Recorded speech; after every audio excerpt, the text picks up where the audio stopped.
أعوذ بالله من الشيطان الرجيم. بسم الله الرحمن الرحيم.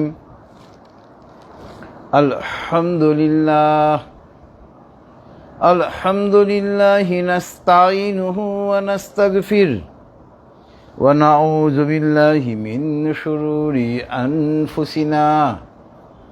من يهد الله فلا مضل له ومن يضلله فلا هادي له.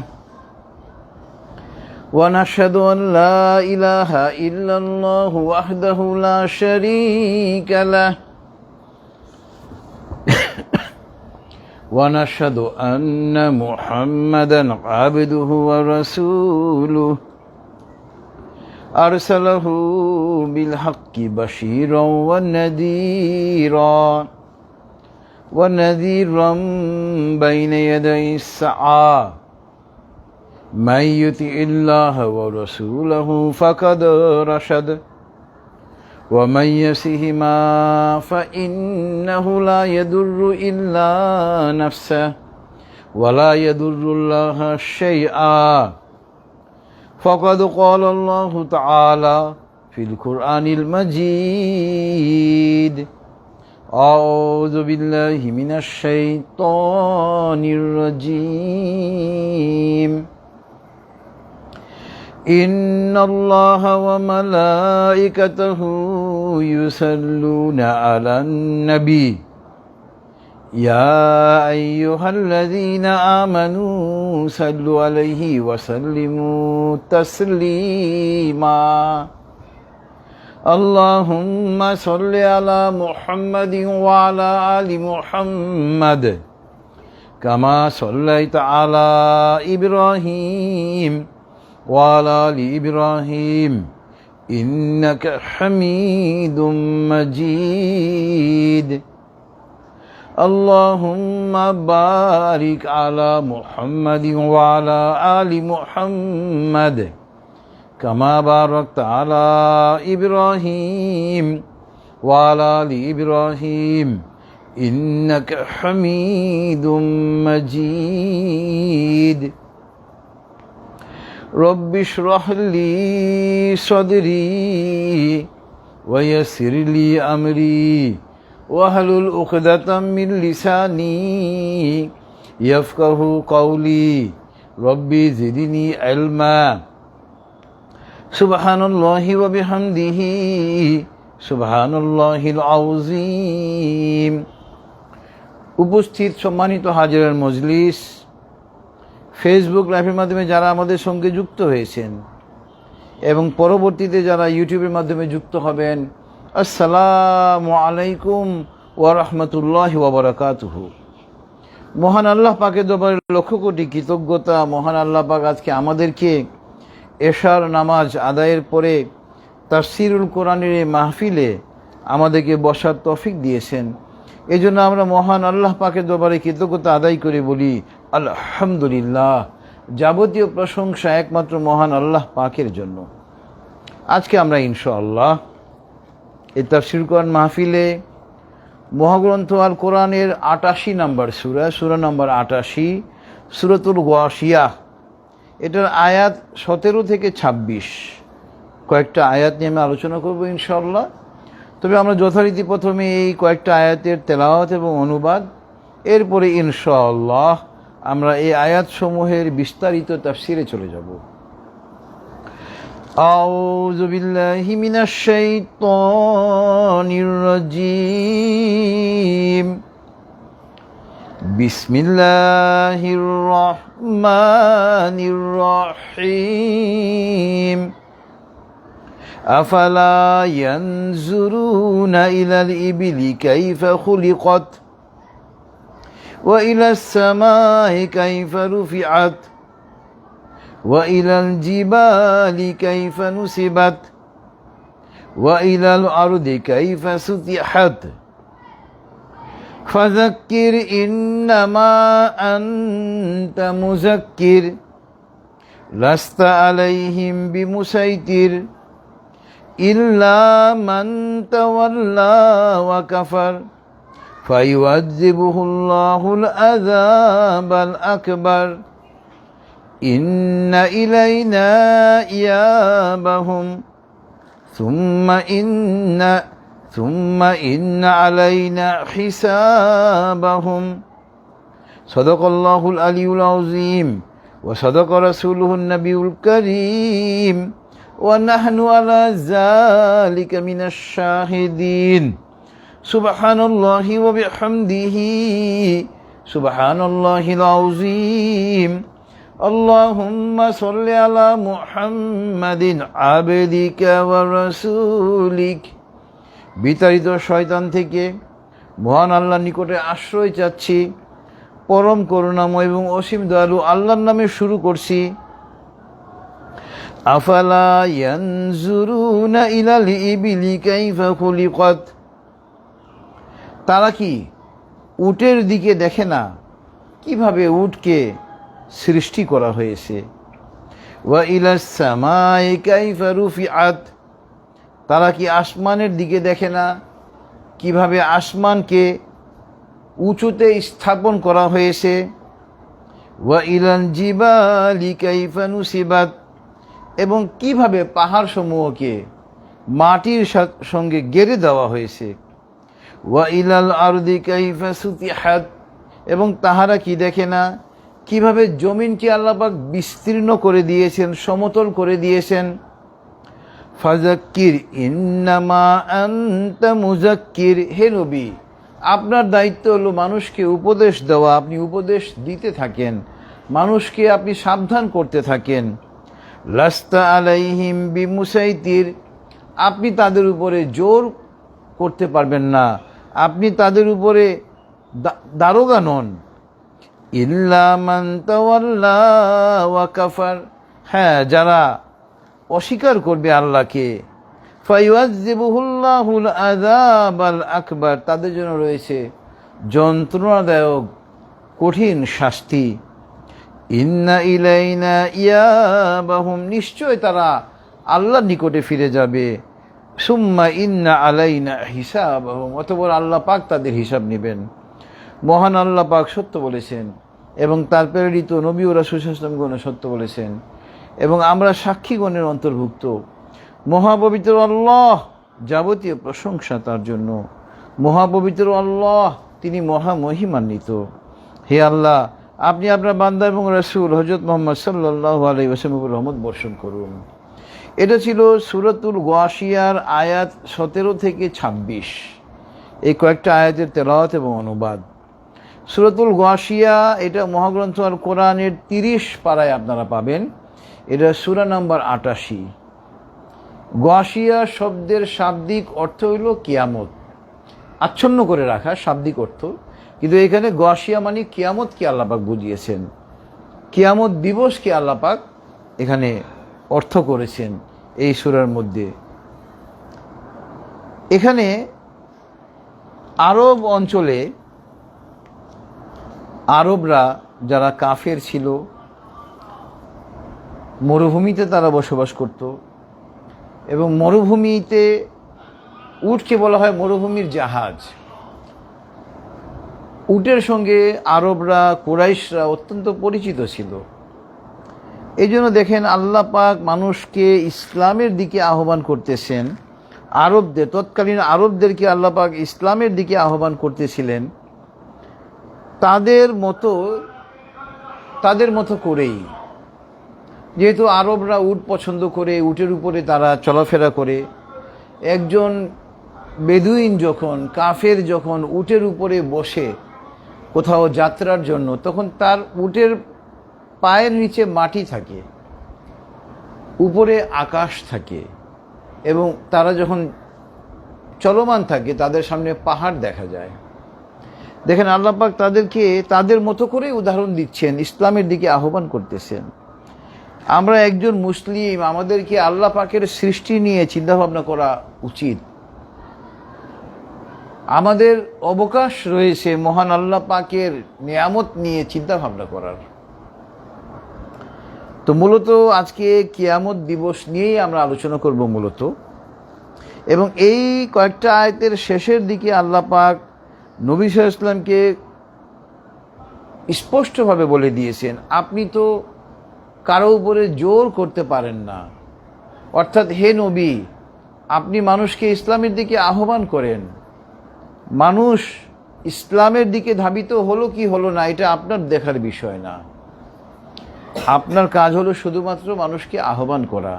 এখন নবী আমাদের মাঝে নেই, আল্লাহ নবী সাল্লাল্লাহু আলাইহি ওয়াসাল্লাম ছিলেন শেষ নবী, উনার পরে আর কোনো নবীর আগমন ঘটেনি, ঘটবেও না। কারণ আল্লাহ রাসূল সাল্লাল্লাহু আলাইহি ওয়াসাল্লাম সহিহ হাদিসে বলে দিয়েছেন, আনা খাতামুন নবিয়িনা লা নাবিয়্যা বা'দি, আমি শেষ নবী, আল্লাহ রাসূল সাল্লাল্লাহু আলাইহি ওয়াসাল্লাম বলেছেন, এবং আমার পরে আর অন্য কোনো নবী নেই। কিন্তু নবীর দায়িত্ব চলমান, নবুয়ত আর কেউ নবী হবেন না, কিন্তু নবীওয়ালার কাজ কিন্তু চলবে। নবীওয়ালার কাজ কারা করব? আমরা করব। আমরা উম্মতে মুহাম্মদী এই নবীওয়ালার কাজ করব। এই জন্য আমরা শ্রেষ্ঠ উম্মত। আল্লাহু আকবার। আমরাও এই আয়াত থেকে আমরাও শিক্ষা নিব, আমরা মানুষকে ইসলামের দিকে আহ্বান করব। মানুষ ইসলামের দিকে ধাবিত হচ্ছে কি হচ্ছে না, এখানে আমাদের কোনো শক্তি প্রয়োগের কোনো সুযোগ নেই। শক্তি প্রয়োগ করে আমরা কাউকে ইসলামের দিকে ধাবিত করতে পারবো না। আল্লাহ রাসূল সাল্লাল্লাহু আলাইহি ওয়াসাল্লামের দ্বিতীয় খলিফা হযরত ওমর ফারুক রাদিয়াল্লাহু আনহু, তিনি এক বৃদ্ধা খ্রিস্টান নারীকে ইসলামের দিকে আহ্বান করলেন। তিনি কিন্তু ইসলামের খলিফা, তিনি কিন্তু তাকে নির্দেশ দিতে পারতেন যে তুমি ইসলামে ধাবিত হও, কিন্তু তা দিলেন না। তিনি একটা বৃদ্ধা নারী, তিনি ছিলেন খ্রিস্টান নাসারা, তাকে ইসলামের দিকে তিনি আহ্বান করেন। বৃদ্ধা নারী বলল, আমি বৃদ্ধ বয়সে উপনীত হয়েছি, কয়েকদিন পর আমি মারা যাব, শেষ বয়সে আমি কিভাবে আমার ধর্মকে পরিত্যাগ করি? অর্থাৎ বৃদ্ধা নারী খ্রিস্টান ধর্ম ত্যাগ করে ইসলামে দীক্ষিত হয়নি। তখন আল্লাহর রাসূল সাল্লাল্লাহু আলাইহি ওয়াসাল্লামের দ্বিতীয় খলিফা, অত্যন্ত প্রিয় ব্যক্তিত্ব, যার ব্যাপারে আল্লাহ রাসূল সাল্লাল্লাহু আলাইহি ওয়াসাল্লাম বলেছিলেন, আমার পরে যেহেতু কোনো নবী নেই, কিন্তু নবী যদি আল্লাহ পাক পাঠাতেন ওই ওমরকে আল্লাহ পাক নবী বানাতেন। আল্লাহু আকবার। তো যখন ওই বৃদ্ধা খ্রিস্টান নারী ইসলাম গ্রহণ করে নেয় হযরত ওমর ফারুক রাদিয়াল্লাহু আনহুর দাওয়াতের প্রেক্ষিতে, তখন হযরত ওমর ফারুক রাদিয়াল্লাহু আনহু কি বললেন? লা ইকরাহা ফিদ্দীন, সূরাতুল বাকারা আয়াত নম্বর 256, তিনি এই আয়াতটা তেলাওয়াত করলেন। লা ইকরাহা ফিদ্দীন, ইসলামের মধ্যে কোনো জোর জবরদস্তি নেই। আপনি একজন কাফেরকে গান পয়েন্টে বলতে পারবেন না যে তুমি ইসলাম গ্রহণ করো, না করলে তোমার মাথায় গুলি করব, এটা ইসলাম অ্যালাউ করে না। লা ইকরাহা ফিদ্দীন, ক্বাদ তাবায়্যানার রুশদু মিনাল গাই, ফামান ইয়াকফুর বিত-তাগুতি ওয়া ইউমিন বিল্লাহি ফাকাদ ইসতামসাকা বিল উরওয়াতিল উসকা লান ফিসামা লাহা ওয়াল্লাহু সামিউন আলীম। লা ইকরাহা ফিদ্দীন, সূরাতুল বাকারা আয়াত 256। ইসলামে কোনো দ্বীনের মধ্যে, ইসলাম ধর্মের মধ্যে কোনো জোর জবরদস্তি নেই। কেননা সত্য স্পষ্ট মিথ্যা থেকে। অর্থাৎ ইসলাম যে একটা সত্য ধর্ম, এটা একজন সাধারণ মানুষ, সামান্য বুদ্ধি সম্পন্ন ব্যক্তি চিন্তা ভাবনা করলেই দেখবে যে ইসলাম একমাত্র সঠিক ধর্ম। যে ব্যক্তি তাগুতকে, তাগুত মানে হলো ইবলিস শয়তান, তাগুত মানে হইল সীমা লঙ্ঘন করা, তাগুত মানে হলো গুনাহের কাজ করা, তাগুত মানে হইল ইসলামের বিরুদ্ধে কথা বলা, ইসলাম বিদ্বেষী কথা বলা। তো যারা তাগুতকে, ইবলিস শয়তানকে কি করবে? অস্বীকার করে ইসলামের দিকে ধাবিত হবে। আল্লাহ পাক বলতেছেন, সে একটা শক্ত রশি শক্ত দড়ি, শক্ত হাতল ধরে ফেললো। আল্লাহু আকবার। যা ভাঙার না, যা ভাঙবে না। আল্লাহু আকবার। ওয়াল্লাহু সামিউন আলিম। আল্লাহ পাক সমস্ত কিছু শোনেন, সমস্ত কিছু তিনি জানেন। সুতরাং ইসলাম এমন একটা ধর্ম, সঠিক ধর্ম, দুনিয়াতেও আমাদেরকে সফলকাম করবে ইসলাম, আখিরাতে তো আমরা সফলকাম হবই। মহাগ্রন্থ আল কোরআন এবং সহিহ হাদিসের আলোকে একমাত্র মুসলমানরাই জান্নাতে প্রবেশ করবে। জান্নাতে প্রবেশের পূর্ব শর্ত হলো ইসলাম গ্রহণ করতে হবে। তো সুতরাং মহাগ্রন্থ ইসলাম নিয়ে যদি মৃত্যুবরণ করতে পারি আলহামদুলিল্লাহ, আর আমরা ইসলাম নিয়ে যদি জীবন ধারণ করি ইনশাআল্লাহ দুনিয়াতেও আমরা ব্যর্থ হব না ইনশাআল্লাহ। এবং ইসলামে যে জোর জবরদস্তি নেই এই ব্যাপারে তাফসিরে ইবনে কাসিরে উনি একটা ঘটনা বর্ণনা করেছেন। বনু সালিম গোত্রের হুসাইনি নামক এক ব্যক্তি, তিনি মুসলমান ছিলেন, তিনি ইসলাম গ্রহণ করেছিলেন, কিন্তু তার 2 পুত্র ছিল খ্রিস্টান, নাসারা। তিনি একবার আল্লাহ রাসূল সাল্লাল্লাহু আলাইহি ওয়াসাল্লামের দরবারে হাজির হয়ে বললেন, হে আল্লাহ রাসূল সাল্লাল্লাহু আলাইহি ওয়াসাল্লাম, আমি তো ইসলাম গ্রহণ করেছি, সঠিক ধর্মে উপনীত হয়েছি, কিন্তু আমার 2 পুত্র তারা তো নাসারা, খ্রিস্টান। আপনি যদি আমাকে অনুমতি দেন আমি তাদেরকে জোর করে ইসলামে নিয়ে আসি, কারণ তারা এমনি এমনি ইসলামে প্রবেশ করবে না স্বেচ্ছায়। তখন আল্লাহ পাক এই সূরাতুল বাকারার আয়াত নম্বর 256 নাজিল করলেন, লা ইকরাহা ফিদ্দিন, ইসলামে কোনো জোর জবরদস্তি নেই। এবং এই 256 নম্বর আয়াতে তাগুতের কথা বলা হয়েছে।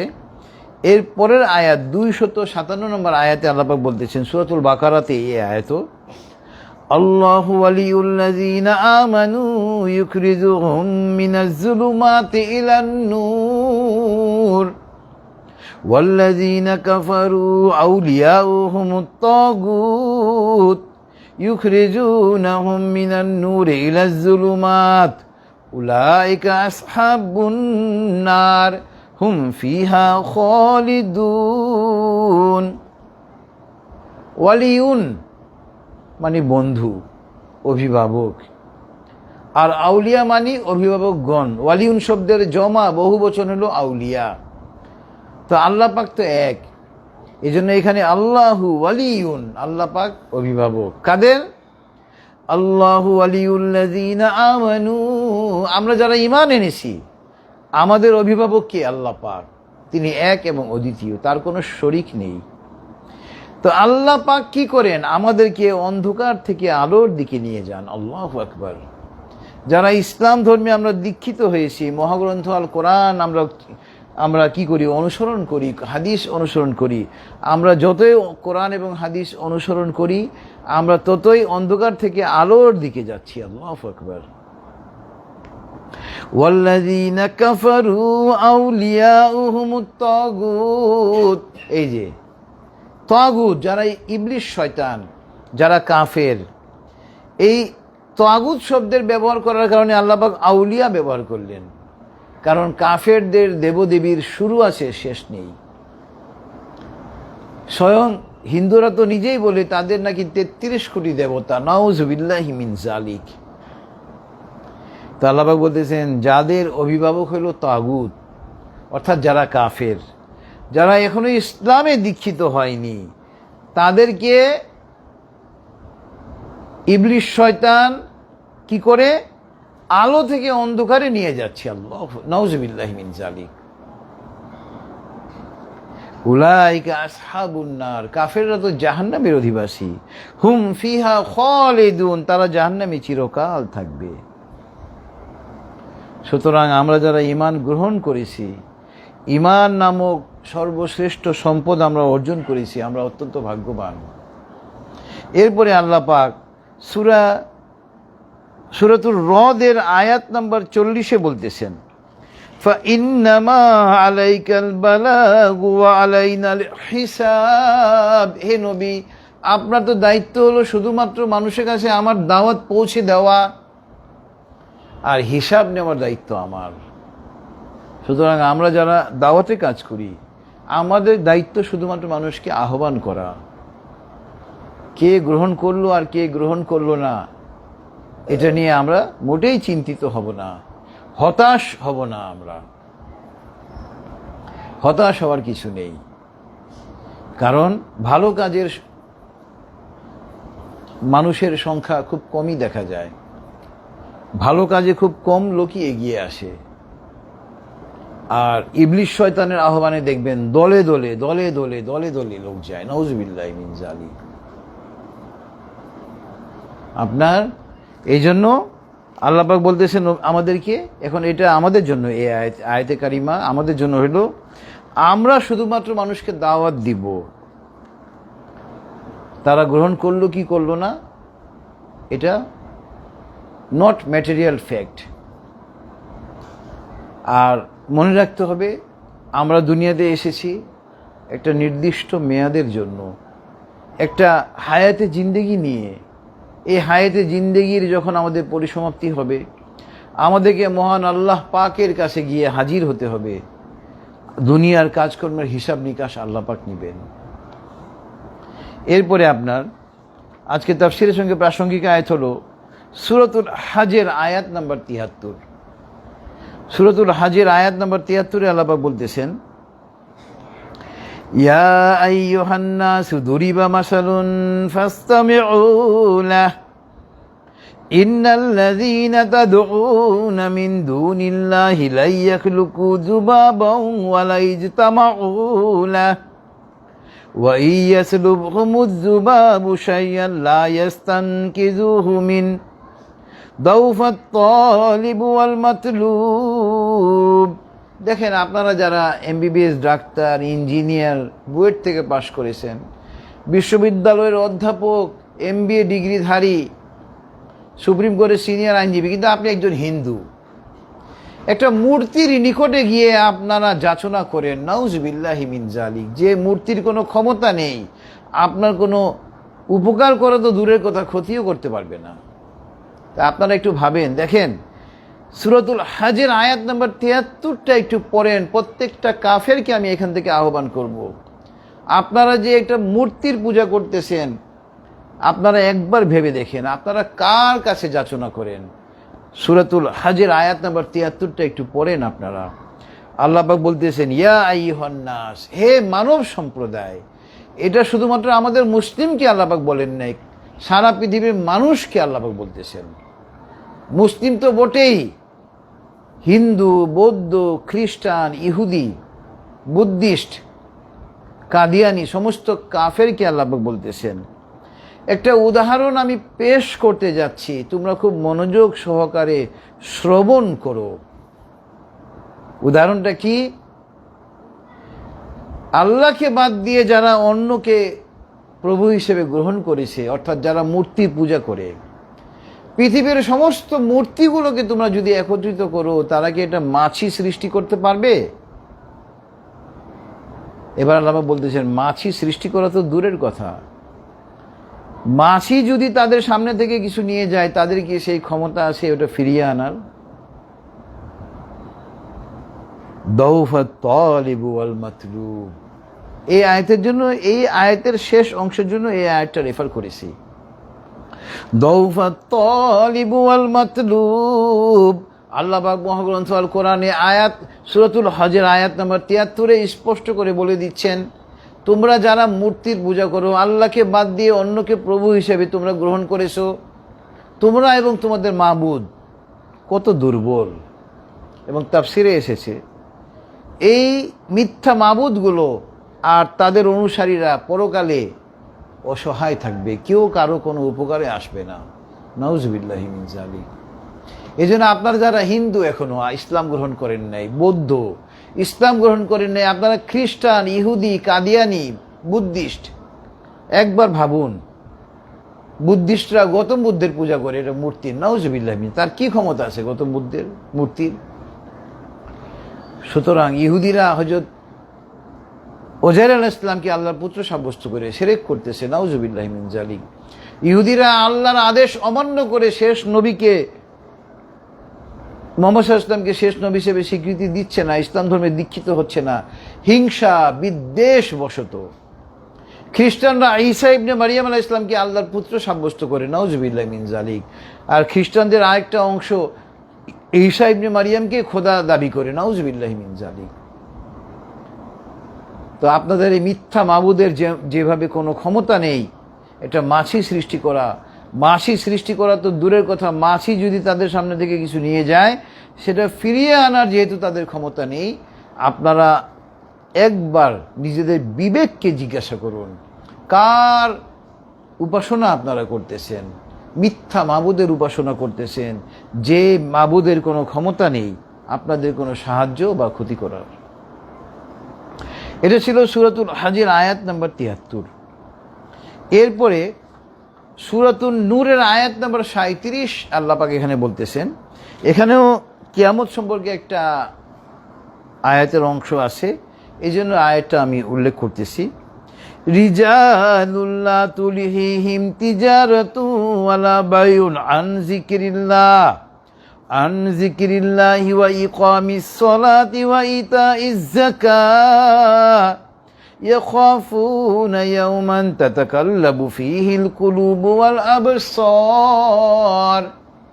দেখেন, আল্লাহ পাক ওই ব্যক্তিদের প্রশংসা করতেছেন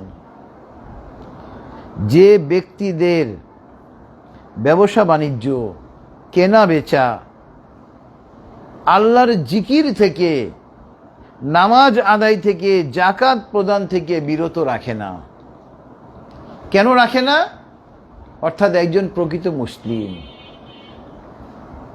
আল্লাহর জিকির থেকে, নামাজ আদায় থেকে, আপনার জাকাত প্রদান থেকে, অর্থাৎ একজন সঠিক প্রকৃত মুসলমান কখনো ইসলামের কোনো বিধিবিধানকে উপেক্ষা করবে না।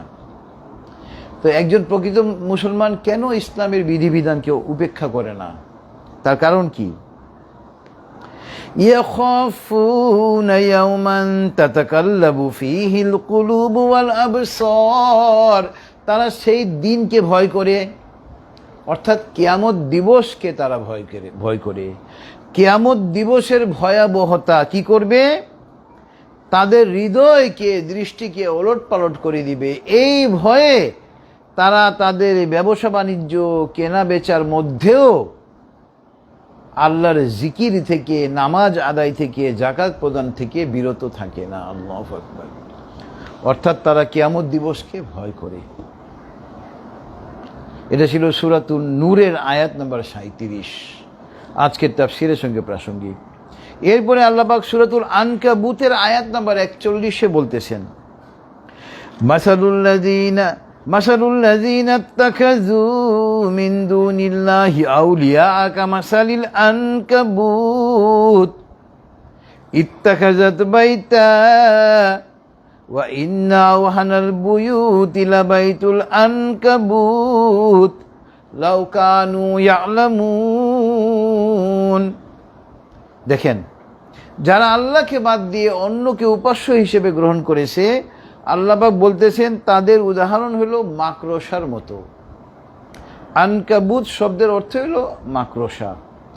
এবং সূরাতুল আনকাবুতের আয়াত নাম্বার ৪১ আল্লাহ পাক আনকাবুত শব্দটা ব্যবহার করেছেন, এই জন্য এই সূরার নামকরণ করা হয়েছে সূরাতুল আনকাবুত।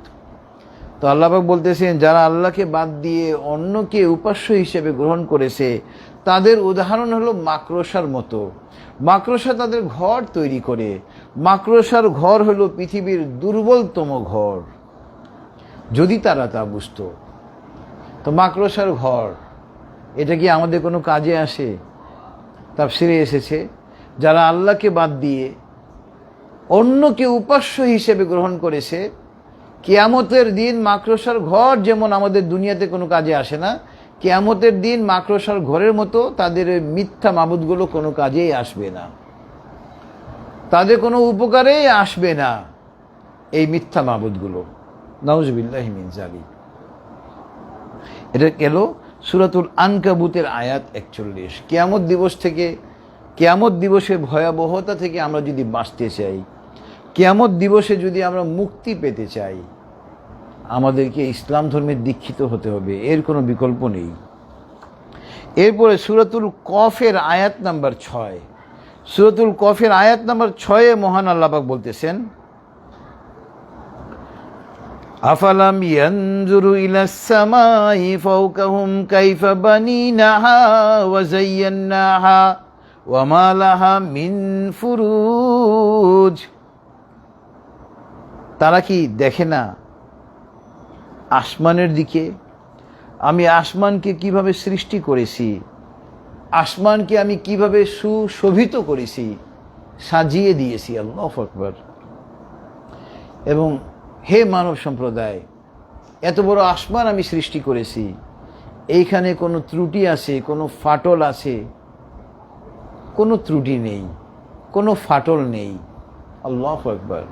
আমরা একটা ছোট্ট ঘর বানাতে গিয়ে কত স্তম্ভ দিই, কত পিলার দিই, তারপর আমরা ঘরের ছাদ ঢালাই দিই। আর এত বড় আসমান আল্লাহ পাক স্থাপন করেছেন, কোনো খুঁটি নেই। এটা আল্লাহ পাকের অনুগ্রহ, আল্লাহ পাকের ক্ষমতা। এই জন্য একজন বিবেকবান মানুষ মাত্রই আল্লাহ পাকের সৃষ্টি নিয়ে চিন্তা করা উচিত। এবং সূরাতুল মুলকে আল্লাহ পাক প্রায় একই কথা বলতেছেন। আল্লাহ পাক এখানে বলতেছেন আয়াত নাম্বার 3 থেকে 6, আল্লাযী খালাকা সাবআ সামাওয়াতিন তিবাকা মা তারা ফি খালকির রহমানি মিন তাফাউত ফারজিল বাসারু হাল তারা মিন ফুতুর সুম্মা রজিল বাসারু কাররাতাইনি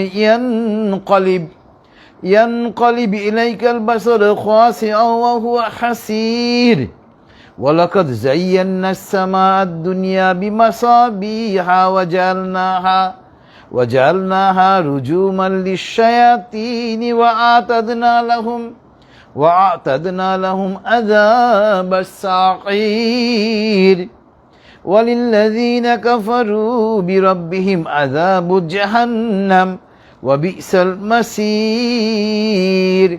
আল্লাহ পাক যিনি সৃষ্টি করেছেন 7 আসমান, আল্লাহু আকবার, একের পর এক। আল্লাহ পাক বলতেছেন তোমরা আসমানের দিকে দেখো, এখানে কোনো ত্রুটি পাবে না। তোমার দৃষ্টি ফিরিয়ে দেখো, তোমার দৃষ্টি ক্লান্ত হয়ে যাবে। তোমার দৃষ্টি আবার ফিরিয়ে দেখো, তোমার দৃষ্টি আবার ক্লান্ত হয়ে যাবে, কিন্তু তুমি আসমানে আল্লাহর সৃষ্টিতে কোনো ত্রুটি পাবে না।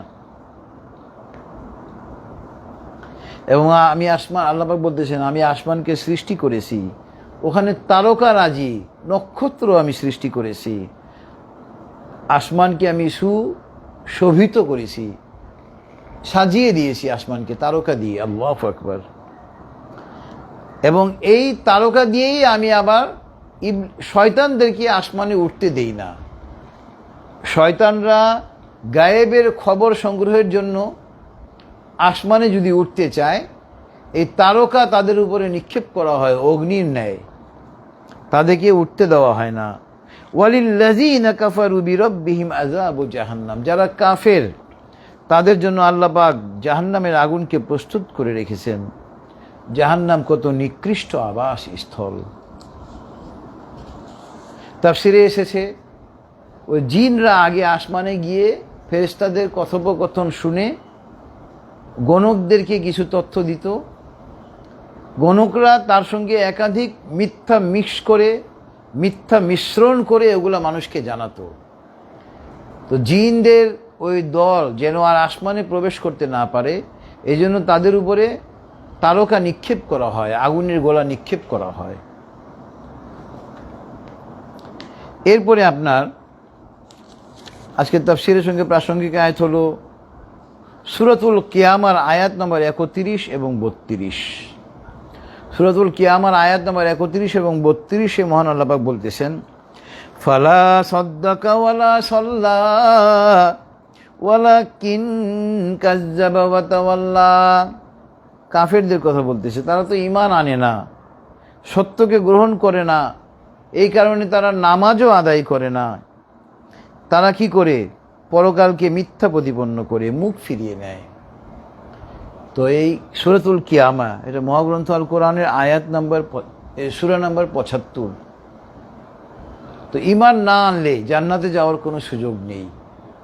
জান্নাতে যেতে হলে ঈমান আনতেই হবে, ইসলামে দীক্ষিত হতেই হবে। ইসলামে দীক্ষিত হয়ে কি করতে হবে? নামাজ আদায় করতে হবে, ইসলামের বিধিবিধান সঠিকভাবে পালন করতে হবে, যাকাত আদায় করতে হবে, পরকালে বিশ্বাস স্থাপন করে পরকালের জন্য পুঁজি সংগ্রহ করতে হবে। এরপরে আপনার সূরাতুন নাজিয়াতে আয়াত নাম্বার ২৭ এবং ২৮ আল্লাহ পাক বলতেছেন, আআনতুম আশাদ্দু খালকান আমিস সামাউ বানাহা রাফা সামকাহা ফাসাওয়াহা। এই যে কাফেররা মৃত্যুর পরে আবার পুনর্জীবিত আমরা হব, এটাকে তারা বিশ্বাস করে না। মৃত্যুর পরের জীবনকে তারা মানতে নারাজ। তা আল্লাহ পাক তাদেরকে বলতেছেন, এই যে আসমান দেখো, বিশাল আসমান আমি সৃষ্টি করেছি, তো এইটা সৃষ্টি করা কঠিন না তোমাদেরকে পুনরায় জীবিত করা কঠিন? যে আল্লাহ পাক খুঁটি ছাড়া এত বড় আসমান সৃষ্টি করেছেন, তার জন্য আমাদেরকে পুনরায় সৃষ্টি করা মোটেই কঠিন নয়। তো সুতরাং একজন মুসলমান মাত্রই আমাদেরকে এই বিশ্বাসটা রাখতে হবে, এই আকীদা পোষণ করতে হবে যে আমরা দুনিয়াতে এসেছি একটা নির্ধারিত আয়ুষ্কাল নিয়ে।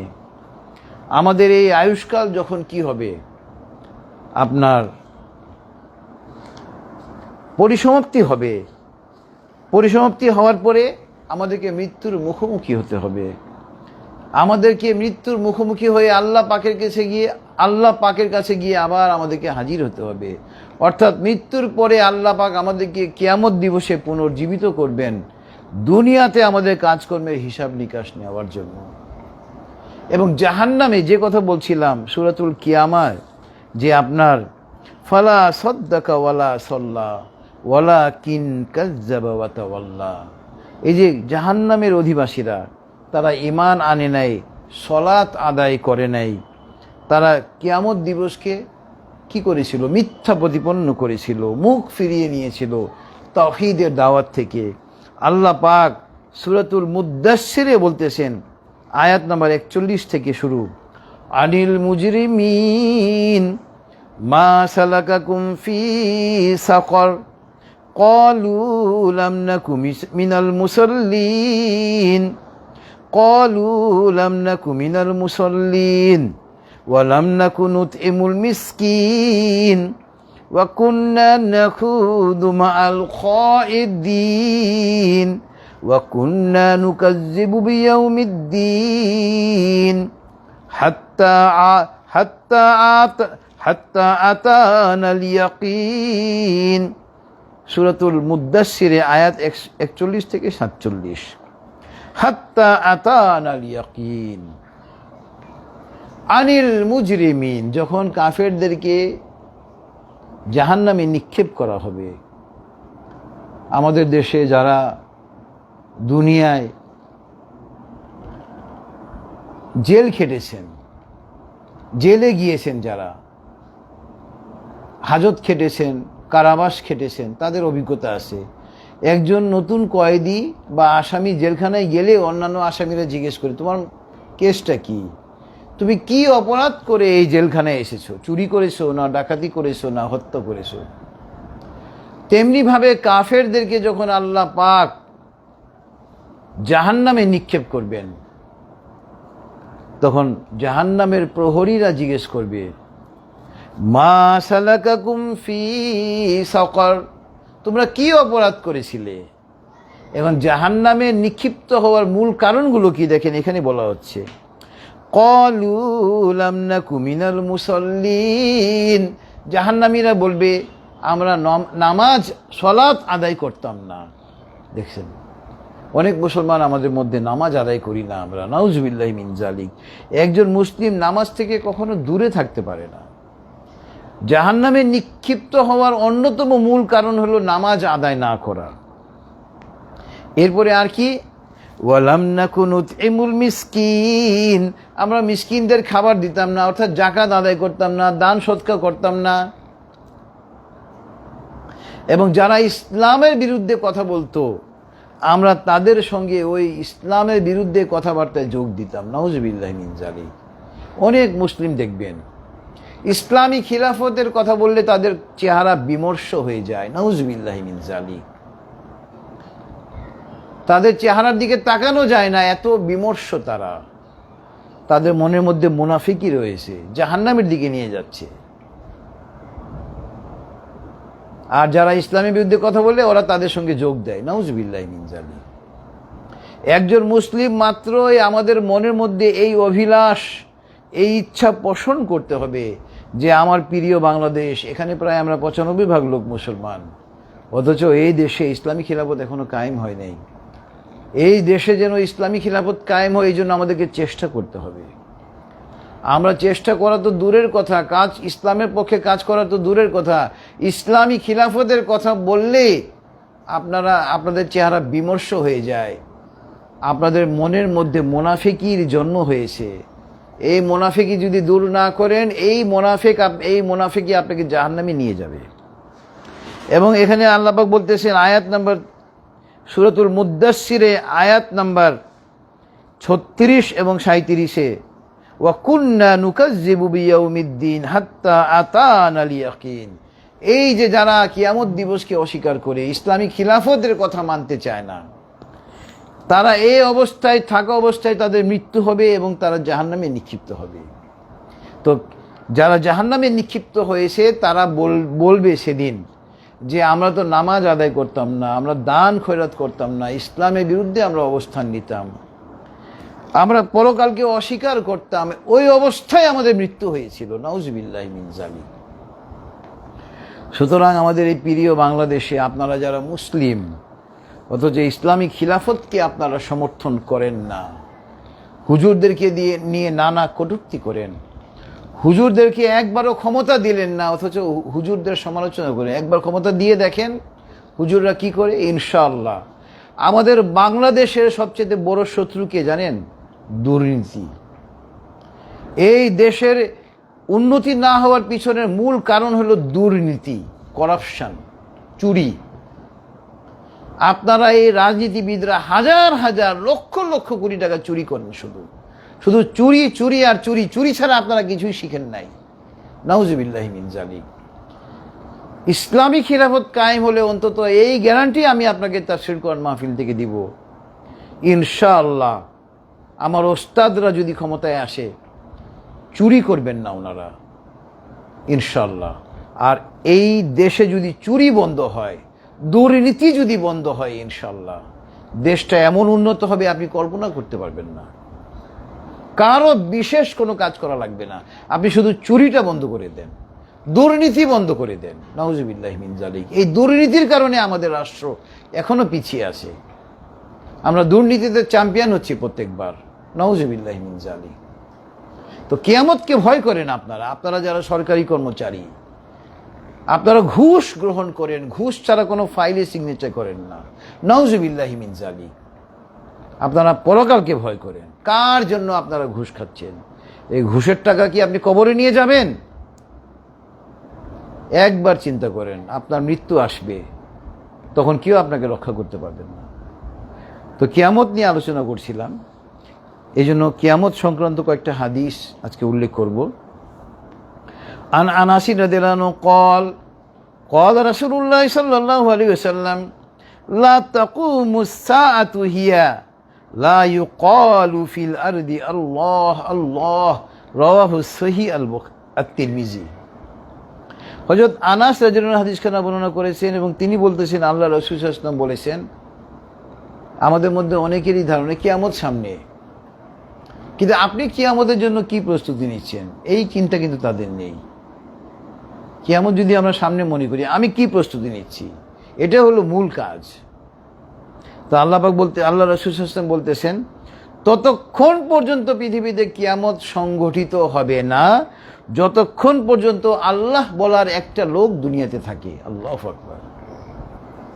এখন দুনিয়াতে আল্লাহ পাকের জিকির করার লোকের কি অভাব আছে? তো আপনারা দুর্নীতি করতেছেন আর বলেন কিয়ামত সামনে, এটা শেষ জামানা, আবার দুর্নীতিও করেন। নাউজুবিল্লাহি মিন যালিক। সরকারি সচিব আমলারা ঘুষ খেতে খেতে হাজার হাজার কোটি টাকা জমিয়ে ফেলেছে। নাউজুবিল্লাহি মিন যালিক। অথচ অত্যন্ত দুঃখজনক, মন্ত্রীদের বিচার হয় কিন্তু কোনো আমলার বিচার হয় না আমাদের দেশে। নাউজুবিল্লাহি মিন যালিক। একজন সচিবের বেতন কত? সচিবদের সম্পদের হিসাব নেন না। এখন দুর্নীতি দমন কমিশনের নতুন চেয়ারম্যান আপনি নিয়োগ হয়েছেন, আপনি আপিল বিভাগের বিচারপতি ছিলেন। প্রথমেই আপনার দায়িত্ব হবে, এই তাফসীর কোরআন মাহফিল থেকে আমি আপনার কাছে আবেদন করতেছি, প্রথমে প্রত্যেকটা সচিবের আপনি সম্পদের হিসাব নেন, প্রত্যেকটা সরকারি কর্মচারীদের সম্পদের হিসাব নেন। আপনি একজন জাজ, আপনি একজন আপিল বিভাগের বিচারপতি, আপনার প্রথম দায়িত্ব হলো সরকারি কর্মচারীদের সম্পদের হিসাব নেন। ইনশাআল্লাহ দুর্নীতি কমে যাবে। আপনি যখন সরকারি কর্মচারীদের সম্পদের হিসাব নেওয়া শুরু করবেন, দেখবেন ঘুষ খাওয়া বন্ধ। ওরা বলবে ঘুষ খেয়ে লাভটা কি, হিসাব দিতে হবে, তো ঘুষ খাওয়াই বন্ধ করে দিবে। আপনি দুদকের চেয়ারম্যান হয়েছেন, আপনার এখন অনেক ক্ষমতা। এরপরে আপনার আজকে তাফসীরের সঙ্গে প্রাসঙ্গিক আয়াত হলো আন আবি হুরায়রা রাদিয়াল্লাহু আনহু আন্না রাসূলুল্লাহ সাল্লাল্লাহু আলাইহি ওয়াসাল্লাম ক্বাল লা তাকুমুস সাআতু হাত্তা ইয়াকসারুল হারজু ক্বালু ওয়া মা আল হারজু ইয়া রাসূলুল্লাহ ক্বাল আল কাতলু রাওয়াহু সহিহ মুসলিম। হযরত আবু হুরায়রা যিনি হাদিস খানা বর্ণনা করেছেন, তিনি বলতেছেন, নবী সাল্লাল্লাহু আলাইহি ওয়াসাল্লাম বলতেছেন, ততক্ষণ পর্যন্ত কিয়ামত সংঘটিত হবে না যতক্ষণ পর্যন্ত না হারজু বেড়ে যাবে। সাহাবীগণ প্রশ্ন করেন, হে আল্লাহর রাসূল, হারজ কি? আল হারজু, মা আল হারজু, হারজ কি? আল্লাহর রাসূল সাল্লাল্লাহু আলাইহি ওয়াসাল্লাম বললেন, হত্যা। আল কাতলু, অর্থাৎ কিয়ামত দিবসের পূর্বে হত্যাকাণ্ড বেড়ে যাবে। রাওয়াহু সহিহ মুসলিম। এরপরে সর্বশেষ হাদিস হলো আজকে তাফসীরের সঙ্গে প্রাসঙ্গিক আন আবি হুরায়রা রাদিয়াল্লাহু আনহু আন রাসূলুল্লাহ সাল্লাল্লাহু আলাইহি ওয়াসাল্লাম ক্বাল লা তাকুমুস সাআতু হাত্তা তুকাতিলু আল ইয়াহুদ হাত্তা ইয়াকুলুল হাজারু ওয়ারাআহু আল ইয়াহুদিয়ু ইয়া মুসলিম হাযা ইয়াহুদিয়ু ওয়ারাই ফাকতুলহু রাওয়াহু সহিহ আল বুখারী। এই যে ইহুদিরা দেখেন, বনি ইসরাইল আমাদের মুসলমান ফিলিস্তিন ভাই বোনদেরকে হত্যা করতেছে।